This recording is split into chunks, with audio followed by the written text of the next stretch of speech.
Hey third grade, I'm making this video to show you how we're going to create our clay pencil holders together.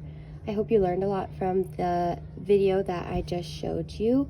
We are going to be using slip, score, we're going to be making slabs, you're going to learn to squish together everything you make.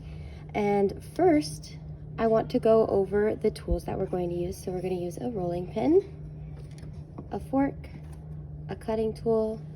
You'll have a cup of water, and you notice I also have a canvas sheet under me. Please try to work on this sheet the most you can, just to minimize the amount of dirt we get on our tables. So you'll start with this cube of clay that I give you, and we're going to be using templates today to guide us in making these.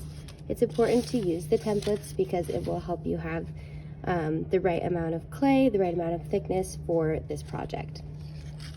So first we need to create a slab with this clay that we have. So you're going to set it on top of the template rectangle that I give you. This will be the wall of your ceramic pencil holder.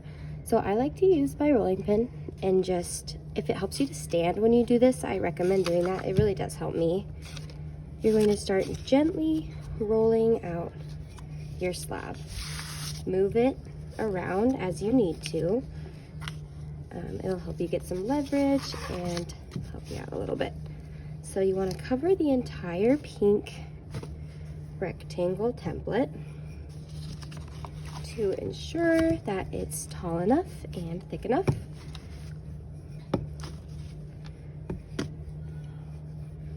Now you don't have to have it perfect, but you want to try to get the thickness even.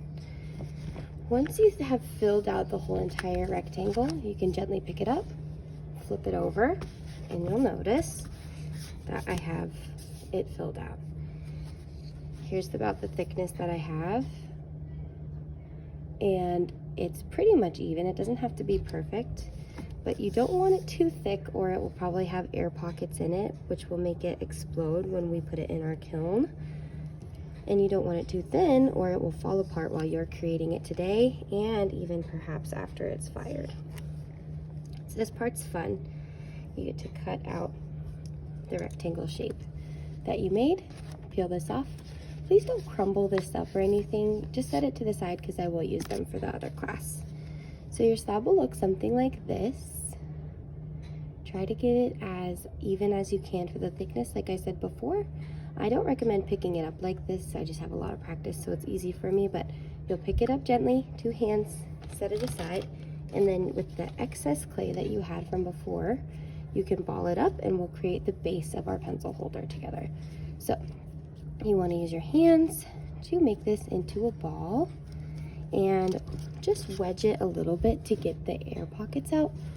Wedging is pushing the clay into the table, onto the clay mat, and it just pushes all of that air out. It's kind of harder to do with a little amount of clay, but just a little bit helps. And then you want to mush it in your hands into some kind of ball. I like to pat it in my hands like this a little bit just to make sure it's nice and compacted. So I'm going to set it down, take your roller, and gently roll it out like this. If you press too hard, this will happen. You'll break it off. It's over the clay. You don't want to do that. So just be sure you're just doing it gently with a little bit of pressure. You're going to put the base circle that I give you on top of this. I like to lightly outline it first before I cut all the way. It just is easier for me. However is easiest for you is great. And then I like to go in and use this. The thickness of the base should be similar to the thickness of your slab, maybe a tiny bit thicker. Perfect. So now we get to do the slip and the score because we need to connect this to this. Any extra clay you have, put it in a ball. Don't play with it too much because again, it dries out a lot if you do. Set it to the side. You may use it for some decorations on your pencil holder at the end, but any extra I need you to return to me because I will recycle it. So we're going to slip and score like we saw in the video, and it's going to look something like this. So you're gonna hold this circle, go one direction, and cut the side, not up here or on the back, just like this. And also, very important before I forget, please write your name on the back of this on the bottom of your cup so we know who you are. All right, Miss P. You can use a pencil. It's a little easier to write too if you do that. Use a pencil. Now you're going to choose one side here to score. So I'm going to go on this side, go one direction, go another, and it should look kind of like a messy checkerboard or something like that. Now, in order for this to work, we need slip, which means water.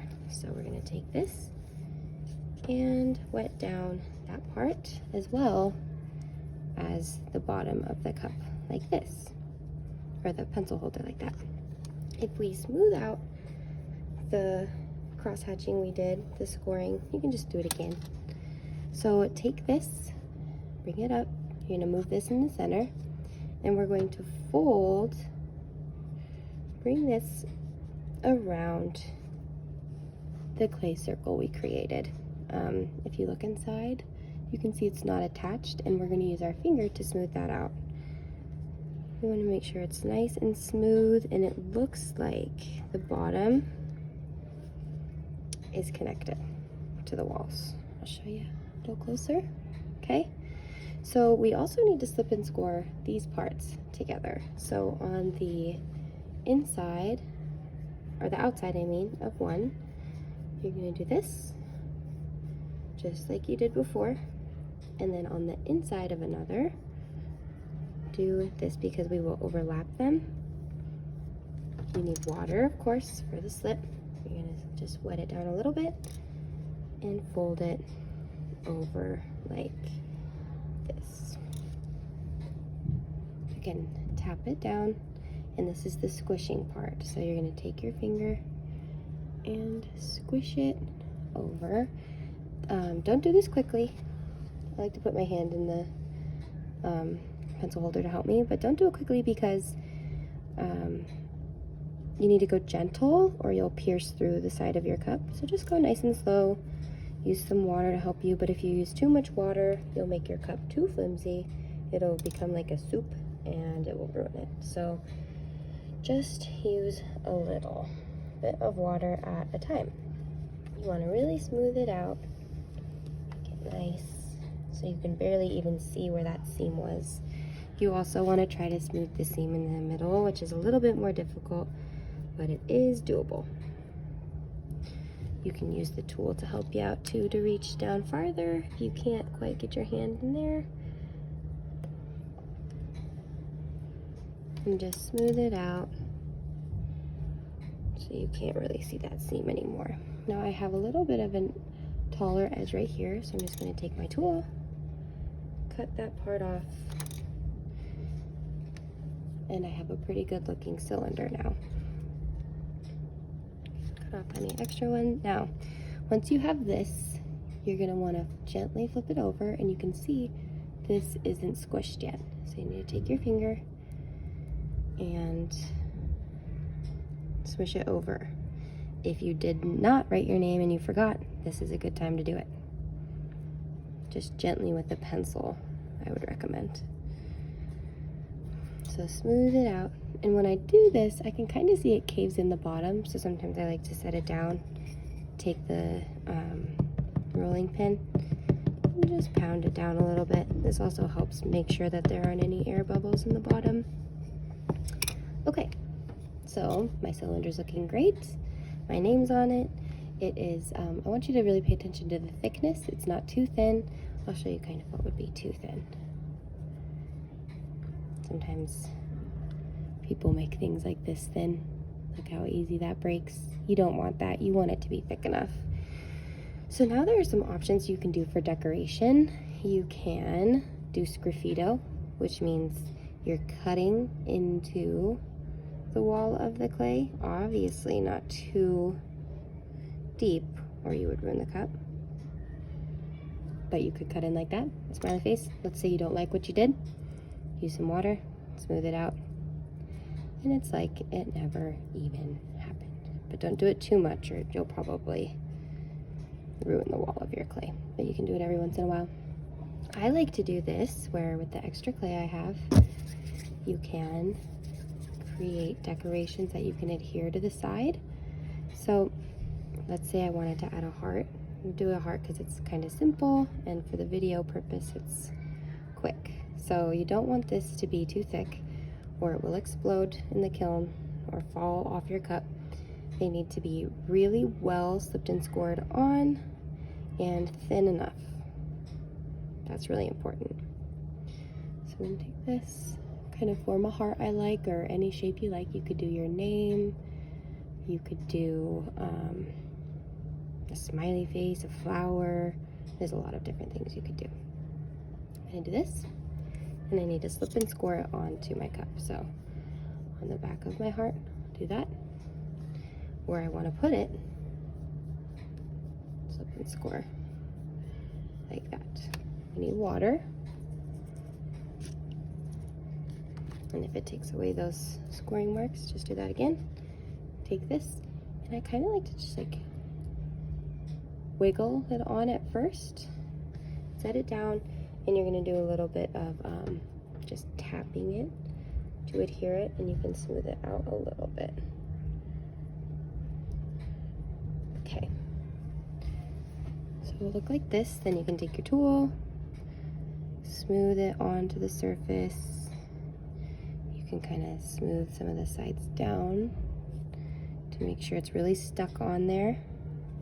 If you push too hard, you're going to poke through your cup. So try really hard not to do that. If you have any cracks, water will help you. You can always just smooth them out with your finger. I want you to work really hard on just making it nice and smooth, but do not use too much water, okay? All right, so you could add a few hearts, you could carve into your cup, whatever you like to do. Once you have this, you'll be able to, we'll fire it, we'll paint it, and you'll have a nice little pencil holder to put your stuff in. So, thank you for paying attention and listening closely. I'm excited to see what you make next time we do clay together. Bye.